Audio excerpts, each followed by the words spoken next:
امیر اہل سنت دامت برکاتہم العالیہ اور دعوت اسلامی کی دینی خدمات کو دیکھتے ہوئے عاشقان رسول بھی اس دینی تحریک سے وابستہ ہو رہے ہیں اور نہ صرف دین کی خدمت کر رہے ہیں بلکہ ممکن تعاون بھی جاری و ساری ہے۔ دعوت اسلامی کی انہی خدمات سے متاثر ہو کر پنجاب کے شہر پتوکی کے اطراف گاؤں شیخم میں ایک شخصیت نے کم و بیش 10,890 اسکوائر فٹ کی جگہ دعوت اسلامی کو وقف کی۔ اس جگہ پر دعوت اسلامی کے مدنی مرکز فیضان مدینہ، جامعۃ المدینہ اور مدرسۃ المدینہ کی تعمیرات کے سلسلے میں سنگ بنیاد تقریب کا انعقاد کیا گیا، جس میں نگران ڈسٹرکٹ مشاورت سمیت دیگر ذمہ داران، جگہ وقف کرنے والے اسلامی بھائیوں اور مختلف شعبہ سے وابستہ افراد نے شرکت کی۔ نگران ڈسٹرکٹ مشاورت نے مسجد بنانے کی فضیلت پر بیان کیا اور شرکاء کو بھی اس میں حصہ ملانے کی ترغیب دلائی۔ بعد میں نگران ڈسٹرکٹ مشاورت نے دیگر کے ہمراہ اینٹیں لگا کر سنگ بنیاد رکھا اور دعا کروائی۔ اس حوالے سے نگران ڈسٹرکٹ مشاورت نے مدنی خبروں سے گفتگو کرتے ہوئے بتایا، یہاں پہ الحمدللہ آج فیضان مدینہ کے سنگ بنیاد رکھا گیا ہے۔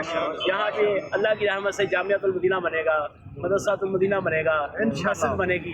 ماشاءاللہ ہمارے حاجی صاحب نے جگہ دی ہے، 2 کنال جگہ ہے ماشاءاللہ، اور ماشاءاللہ اینٹیں بھی لا کے دیتے ہیں انہوں نے، اور ماشاءاللہ بھرپور اسلامی بھی تعاون کر رہے ہیں۔ اللہ تعالیٰ سب کا حصہ قبول کرے اور ہمیں الحمدللہ دعوت اسلامی والے تحصیل پتوکی ضلع قصور میں اس سال تقریباً 50 مساجد، مدارس، جامعات کا سنگ بنیاد وقت ادارے شروع کر چکے ہیں۔ سبحان اللہ، اور الحمدللہ سلسلہ جاری ہے انشاءاللہ الکریم۔ یہاں قائم ہونے والے مدنی مرکز فیضان مدینہ میں نمازوں کے ساتھ ساتھ دعوت اسلامی کے 12 دینی کاموں کا آغاز ہوگا، جبکہ مدرسۃ المدینہ اور جامعۃ المدینہ میں بچوں کو دینی تعلیمات سے بھی منور کیا جائے گا۔